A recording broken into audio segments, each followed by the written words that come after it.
Aqui quem fala é o Alex, do canal Melhores Cortes Podcast. Se você quer começar hoje um negócio lucrativo no YouTube, monetizando em dólares sem precisar aparecer, clique no primeiro link na descrição e aprenda o que esse cara ensina no curso dele. Mais uma vez, muito obrigado por ter todos vocês aqui. Eu me sinto burro na presença de vocês. Mas, cara, vocês dois estão estudando uma parada que é incrível, que ninguém sabe direito como funciona, que é o cérebro. E, cara, você já fez coisas incríveis, assim, nesse campo. Teve aquele lance do exoesqueleto na Copa do Mundo, não é? Teve um lance, acho que em 2013, tu conectou uns ratinhos, não foi? Interface cérebro-cérebro. Cara, isso é incrível. O que tem de mais incrível? O que falta de coisa incrível? Não, é curioso, porque eu brinquei uma vez, eu fui convidado uma vez para falar em Pequim, na Convenção Mundial dos Escritores de Ficção Científica. Então, imagina, só escritor de ficção científica, né? Antes de mim falou o cara que foi o prêmio Nobel do grafeno. Sensacional, né? Eu fiquei vendo o que o cara fez. E o moço, né? Um rapaz, 40 e poucos anos. E aí eu fui mostrar as interfaces, diferentes modalidades de interface que a gente criou, né? Cérebro-cérebro, uma coisa chamada BrainNet, que é uma rede de colaboradores, de cérebros que colaboram em tempo real, né? Então, nós mostramos isso em animais de experimentação, em seres humanos, tal, e mostrei o exoesqueleto, né? Terminou a palestra, veio um escritor em inglês para mim e falou assim é sacanagem. Eu falei, por quê? Porque você está tirando emprego da gente. Porque como que nós vamos Tem que inventar fazer mais ficção coisas. científica do cérebro nesse tipo? Foi o maior elogio que eu recebi, porque é um cara que eu conheço, né? E o interessante é que os escritores de ficção científica não sabiam quão desenvolvida essa área era, né? Eles não tinham noção.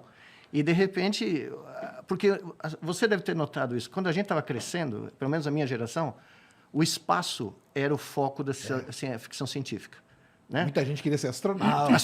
Arthur Clarke, Isaac Asimov, exatamente. Kurt Vonnegut. Né? Imagine, eu estava lendo quando era moleque ir para uma das luas de 2001, de certo espaço. Sim, né? e bom, só que o espaço continua sendo fascinante, não há dúvida nenhuma. Só que, mais recentemente, o cérebro passou a ser o foco de muita ficção científica.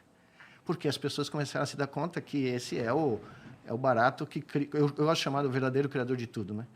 Porque toda a história da civilização humana depende do que a gente carrega entre as duas orelhas e não dá valor a isso, né? Então, é um universo que existe aqui fora, que nós apreciamos, mas a única versão real, a única versão apreciável do que existe aqui fora é o que isto aqui cria para nós, né? Então, a percepção que a gente tem disso aqui depende do que está aqui dentro. Eu encontrei muita gente ao longo da minha carreira, né, gente que eu admiro profundamente, físicos, né, e eu chegava para eles e falava, não, tudo bem, nós conhecemos 5% que está aqui, é o que a gente consegue descrever matematicamente, né, modelos e tal, mas, na realidade, o que a gente cria coletivamente com a mente humana é a melhor aproximação possível do universo que nós vamos ter. Então, se aparecer o Dr. Spock um dia desses aí, ele provavelmente vai contar uma outra história. Ele vai descrever o universo de uma outra maneira, porque o que está aqui dele evoluiu de uma maneira diferente, né?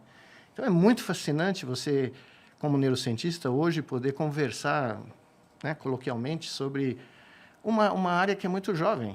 Ela não tem 150 anos. Sim, o foco do teu trabalho me corrija se eu estiver errado, Pois não. mas tem a ver com integrar o cérebro a máquinas. Na realidade, o foco mesmo da minha carreira toda foi estudar como grandes populações de células do cérebro codificam informação. Aí eu descobri que não existe um código neural, como me disseram quando eu fui fazer meu PhD.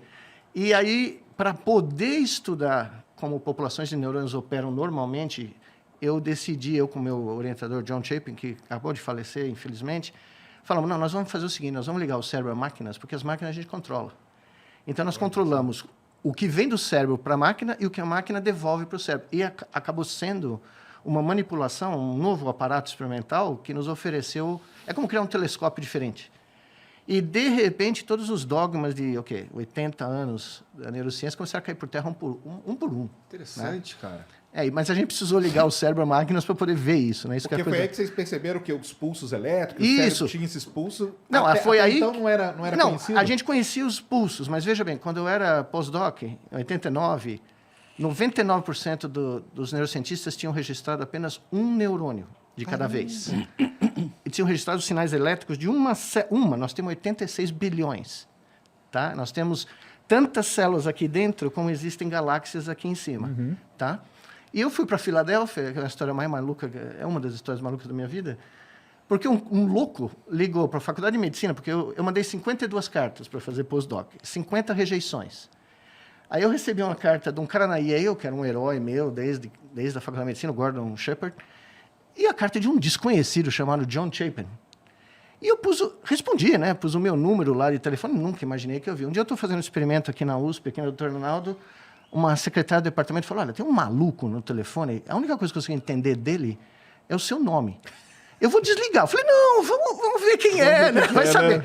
Veja bem, o cara tinha que passar pelo PABX, porque a Faculdade de Medicina, na época, tinha um PABX e que dava o ramal dos lugares. Muita eu não gente sei... que está ouvindo, a gente não sabe nem o que é um PABX. Nem sabe o que é PABX. Era uma mulher que conectava o telefone no ramal, né? E eu fico imaginando até hoje, são 40 anos quase, como é que o John passou pelo PABX. Mas ele passou. Aí eu peguei o telefone, ele, Miguel. Eu falei, yes. Aí ele falou, aqui é o John Chapin, li sua carta. Vem para cá que eu quero te empregar. Eu falei, não é possível. 50 rejeições. Um cara da Filadélfia, que não era um cara conhecido na época, ficou muito depois conhecido, né? E o que ele queria fazer era registrar 100 neurônios simultaneamente. Caramba. E nós fomos os 2 primeiros seres humanos, eu nunca vou esquecer essa noite, nós vimos 50 juntos. Caramba, que demais. Nós operamos, criamos tudo. Até então, a gente só tinha conseguido ver um. Então, imagina você ouvir um coral de uma voz. E, de repente, você entra na Sala São Paulo, pela primeira vez, e ouve 50 vozes do coral cantando ao mesmo tempo. E não era só isso, eram em diferentes regiões do cérebro. Então, eu estava de madrugada lá fazendo isso, né? Porque ninguém tinha background médico no nosso time, só eu. Então, para fazer a microcirurgia, a neurocirurgia que precisava fazer, né? Ninguém sabia fazer. E como eu tinha treinamento, eu inventei uma cirurgia para pôr os eletrodos em diferentes lugares. Montou eu às 3 da manhã, com um computador Eclipse, com 64 KB de memória, né? Incrível. Monitor verde, e de repente começou a aparecer 48 linhas, que eram os disparos. É como você ter um radiotelescópio que você pela primeira vez vê uma, né? No que eu tô isso, toca o telefone, que ainda era telefone fixo, né? Era o John Chapin. Deu certo? Eu falei, deu. O cara despencou, ele morava em New Jersey. Ele despencou às 4 da manhã. Você estava onde? Eu estava na Filadélfia, no centro da Filadélfia, perto do estádio dos Eagles, né? Do Philadelphia Eagles, né? Que é o time lá.